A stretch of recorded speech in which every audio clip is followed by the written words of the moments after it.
दोस्तों, कला arts classes के यूट्यूब चैनल पे आपका स्वागत है।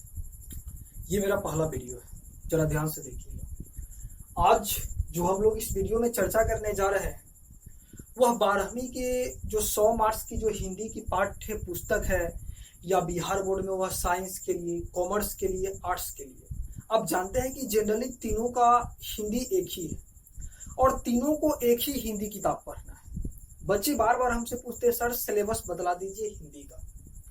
तो मैं आज आपको सिलेबस क्या है, हिंदी की कैसी तैयारी करनी चाहिए, आज मैं इस पे पूरे विस्तार से चर्चा करता हूँ। आप जरा ध्यान से देखिएगा। ये वीडियो मैं दावे के साथ कह सकता हूँ कि आपके बहुत ही ज्यादा काम आएंगे। तो चलिए, 12वीं में जो 100 मार्क्स का हिंदी है, पहले पैटर्न जानते हैं। 2018 से क्या किया गया कि 50% यानी कि 50 मार्क्स का ऑब्जेक्टिव और 50 मार्क्स का सब्जेक्टिव कर दिया गया। तो बिहार बोर्ड में अब 50 मार्क्स के ऑब्जेक्टिव पूछे जाते हैं हिंदी में। कितने मार्क्स के? 50 मार्क्स के ऑब्जेक्टिव पूछे जाते हैं और 50 मार्क्स का सब्जेक्टिव पूछा जाता है। 50 मार्क्स का क्या पूछा जाता है? सब्जेक्टिव। 50 मार्क्स का सब्जेक्टिव पूछा जाता है। तो सबसे पहले हम ये जानते हैं कि हमको पढ़ना कौन सी किताब है, मतलब हिंदी का जो किताब जो है, मूल बुक, वो हम लोग कौन से लेंगे। तो मैं आज आपको बता देता हूँ कि हिंदी का हमें ये किताब लेना है। देखिए, दिगंत, इस किताब का क्या नाम है? दिगंत। ये दिगंत किताब जो है, ये हमारी हिंदी की पाठ्य पुस्तक है, क्लास 12 की। तो हम सभी छात्रों को क्लास 12 का हिंदी का ये बुक लेना है। और आप देखते हैं कि इसमें पूरे 30 लेसन है। कितने लेसन है इस बुक में? 30। गद्य खंड में 14 लेसन, काव्य खंड में 13, प्रतिपूर्ति। तो पहले तो आप दिगंत बुक ले लेंगे।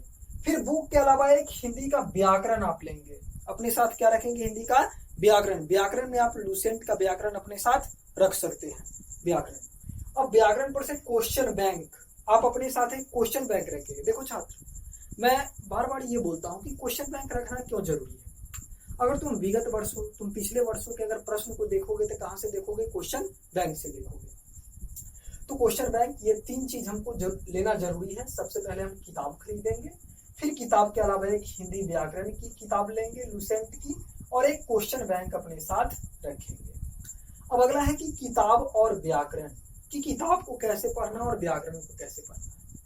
तो किताब में गद्य खंड में पहले जो कहानी है, जैसे उसने कहा था कहानी है, जूठन एक आत्मकथा है, तिरिच कहानी है ना। जो कहानी है, जो आप समझ सकते हैं, उन कहानियों को आप पढ़ जाए। पहले तो पाठ का नाम और लेखक का नाम जरूर याद करें, क्योंकि 6 नंबर में वहां से पूछा जाता है। लेकिन प्रत्येक चैप्टर को जो कहानी लगती है, जो कविता आप समझ सकते हैं, उस चैप्टर को आप भली भांति अच्छी पूर्वक पढ़े, है ना। जैसे कि अब जो निबंध है उनको भी पढ़े, जो कहानी समझ सकते हैं उन्हें भी पढ़े। और बात रह गई व्याकरण की, तो व्याकरण पे कैसे? तो आप लोग जो 10वां में जो व्याकरण पढ़े हैं, वह 10th का ही व्याकरण हमें 12th में भी पढ़ना है। व्याकरण में हमें वर्ण, संधि, संज्ञा, सर्वनाम, विशेषण, कारक, समास, पर्यायवाची, विलोम शब्द, उपसर्ग, प्रत्यय, ये सारा टॉपिक हमें व्याकरण में पढ़ना है। और व्याकरण में आपको बतला दूं कि बिहार बोर्ड में पत्र लेखन अब पूछा जाता है। पत्र लेखन आपको 5 अंक में पूछेगा। कितने अंक में पूछेगा? 5 अंक में। तो पत्र लेखन 5 अंक में पूछेगा, तो आपको पत्र लेखन का अभ्यास करना जरूरी है। पत्र लेखन के बाद आप देखिए निबंध। निबंध आपको 8 नंबर में पूछा जाता है। कितने अंक में? 8 नंबर में। तो आपको निबंध और पत्र लेखन भी व्याकरण के साथ जरूरी है। कई बार तो संक्षेपण भी पूछा जाता है, तो आपको संक्षेपण भी कंप्लीट करना पड़ेगा, है ना। तो ये सारा टॉपिक आपका ग्रामर के अंदर में स्ट्रॉन्ग होना चाहिए। और मैंने अब एक वीडियो में ही बताया था कि बिहार बोर्ड में जितना किताब का वेटेज है एग्जाम की व्यू से, जितना किताब महत्वपूर्ण है, उतना व्याकरण है। क्यों? क्योंकि अगर 2019 के प्रश्न को आप उठा ले, 2018 के प्रश्न को आप उठा ले, तो आप देखेंगे कि 50 ऑब्जेक्टिव में से केवल 30 ऑब्जेक्टिव किससे पूछे गए? हिंदी व्याकरण से। किससे पूछे गए? हिंदी व्याकरण से। तो फ्रेंड्स, आप जानते हैं कि हिंदी किताब से ज्यादा प्रश्न किससे पूछे गए? हिंदी व्याकरण से। तो आपको हिंदी व्याकरण बहुत मजबूत करना पड़ेगा। किताब के साथ साथ आपका व्याकरण और पुस्तक दोनों कंप्लीट बनाए।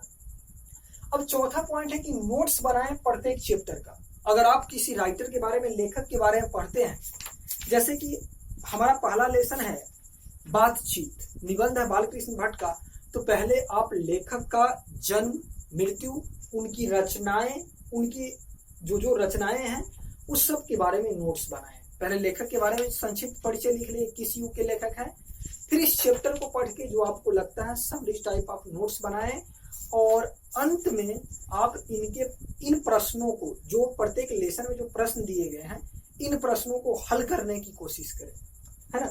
तो आपको इस टाइप का नोट्स पढ़ करके प्रत्येक लेसन का शॉर्ट नोट्स समरी टाइप का बनाना है, क्योंकि नोट्स बनाने से आपको बहुत हद तक आपके कंप्लीट हो जाता है। अब है कि क्वेश्चन बैंक, जरा ध्यान दीजिएगा, क्वेश्चन बैंक को सोल्व करना। मैं बार बार हर बच्चों को बोलता हूं कि आप एक क्वेश्चन बैंक रखें। जैसे देखिए क्वेश्चन बैंक है, आप अपने साथ एक हिंदी का क्वेश्चन बैंक रखें और उससे हिंदी का प्रश्न हल करें। जब आप अच्छी पूर्वक प्रश्न आपसे हल होने लगती है तब समझ जाइए कि आपकी तैयारी धीरे धीरे बेहतर हो रही है। लेकिन हाँ, एक चीज जरा ध्यान दीजिएगा कि एक आपको अगर हिंदी में आप बेहतर अंक लाना चाहते हैं, 90 से भाव आप लाना चाहते हैं बहुत अच्छा कॉन्सेप्ट के साथ, तो मैं आपको बोलता हूं अभी से ही आप रोज 1.5 घंटा हिंदी किताब को दीजिए।